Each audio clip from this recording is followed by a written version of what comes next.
अब simple harmonic motion को समझने के लिए हम मिसाल जो लेंगे वो इस स्प्रिंग की लेंगे। ये स्प्रिंग के साथ हमने मैस m अटैच की हुई है और इसको हमने फ्रिक्शनलेस जगह के ऊपर जो है वो रखा हुआ है।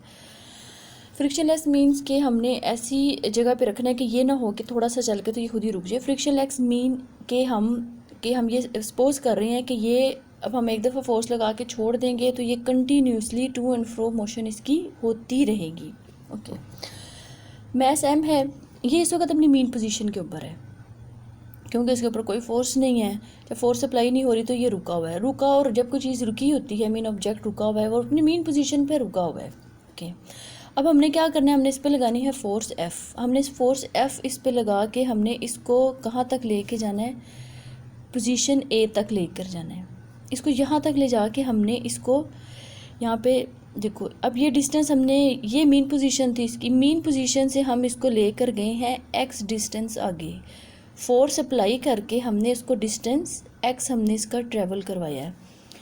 अब क्या होगा, यहाँ पे जाके जब हम A पोजीशन पे इसको छोड़ देंगे, यहाँ पे रुक जाएगा। जब हम छोड़ेंगे तो ऑटोमेटिकली ये वापस मूव करेगा, इधर इस तरफ को जाएगा। इतना तो हमें पता है, ये ऐसे जाएगा और फिर आगे इसकी टू एंड फ्रो मोशन जो है वो इसकी होगी। अब हम इसमें डिस्क्राइब करेंगे कि ऐसा क्यों होगा। सबसे पहले आप देखो, जब फोर्स लगा रहे हो, आपका एक्स डिस्टेंस है, वो कहता है कि फोर्स जो और जो एक्स है ना, ये डायरेक्टली प्रोपोर्शनल है। ये हुक्स लॉ है। वो कहता है कि फोर्स आप बढ़ाते, एक्स आप बढ़ाते जो फोर्स बढ़ाते जो एक्स बढ़ता जाता है, या एक्स बढ़ाते जो तो फोर्स बढ़ती जाती है। जब आप ये साइन हटाओगे, इक्वल टू का साइन लगाओगे, तो साथ में कांस्टेंट ऑफ प्रोपोर्शनैलिटी लगाना पड़ता है आपको। अब यहाँ पे जो के है, के की एक वैल्यू होती है, वो वैल्यू यहाँ पे स्प्रिंग के हिसाब से होगी। मतलब स्प्रिंग आपका सॉफ्ट है तो उसकी वैल्यू कम होगी, अगर स्प्रिंग आपका हार्ड है तो के की वैल्यू ज़्यादा होगी। ठीक है, अब ना यहाँ पे उसने साइन एक लगाया है नेगेटिव का।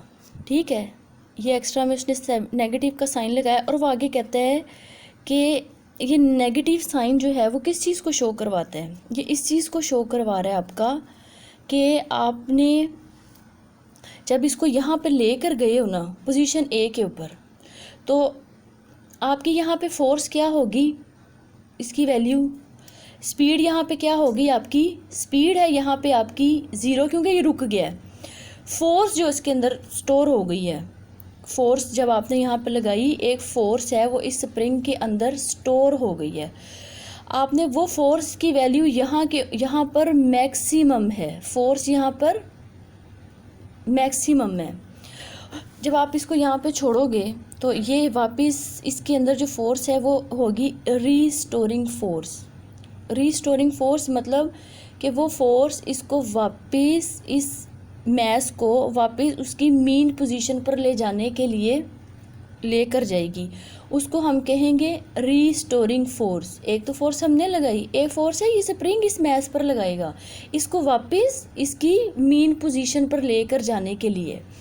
जब वो फोर्स लगेगी तो ये यहाँ पे चलता जाएगा और यहाँ पर आके मीन पोजीशन पे आके इसकी स्पीड मैक्सिमम हो जाएगी।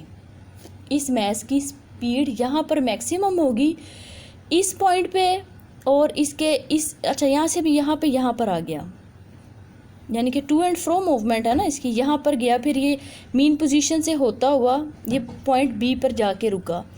अब वो कहता है कि इन जो जगहों के ऊपर यहाँ पे और इन जो पॉइंट्स के ऊपर इसकी स्पीड तो 0 है, क्योंकि इन दोनों जगहों पे जाके रुक जाता है, लेकिन इसकी यहाँ पे रीस्टोरिंग फोर्स जो है वो मैक्सिमम होगी और स्पीड 0। और जबकि मीन पोजीशन से जब ये गुजरेगा तो वहाँ पे इसकी रीस्टोरिंग फोर्स का तो काम उसको मीन पोजीशन पर लेकर आना है। जब वो मीन पोजीशन पर ले आएगा तो रीस्टोरिंग फोर्स तो हो जाएगी 0, लेकिन यहाँ पे मैक्सिमम स्पीड मैक्सिमम होने की वजह से यहाँ पर ये मैस आपकी रुकेगी नहीं, क्योंकि स्पीड होती, जब एक चीज़ की में स्पीड होती है, आपको पता है कि इनर्शिया, जब एक बॉडी मूव कर रही होती है स्पीड में होती है, तो इनर्शिया जो है वो उसको उस हालत में जिसमें वो होती है उससे उस हालत में रहने के ख़िलाफ़ जो है वो मज़ाहमत होती है। अब स्पीड यहाँ पे ज़्यादा होने की वजह होगी और इनर्शिया की वजह से ये बॉडी यहाँ पे आपकी रुकेगी नहीं, वो उसी स्पीड में चलती चलती आगे की तरफ जाएगी। आहिस्ता आहिस्ता यहाँ जाते जाते उसकी स्पीड कम होती जाएगी और रीस्टोरिंग फोर्स बढ़ती जाएगी। फिर जब ये वापस इस पोजीशन पर आएगा, यहाँ पे वापस आएगा, इसकी रीस्टोरिंग फोर्स फिर कम होती जाएगी और स्पीड बढ़ती जाएगी। अब हमने सपोज किया हुआ फ्रिक्शनलेस प्लेस है, तो इसी तरह ये फ्रिक्शनलेस ना होने की वजह से ये फॉर लाइफ इसी तरह ये मूव करता रहेगा। अब हम अपनी नॉर्मल लाइफ में देखते हैं तो चीज़ रुक क्यों जाती है, वो फ्रिक्शन की वजह से रुकती है। अगर हम फ्रिक्शन ख़त्म कर दें तो वो चीज़ हमेशा के लिए टू एंड फ्रो मूवमेंट उसकी रहेगी। ठीक है,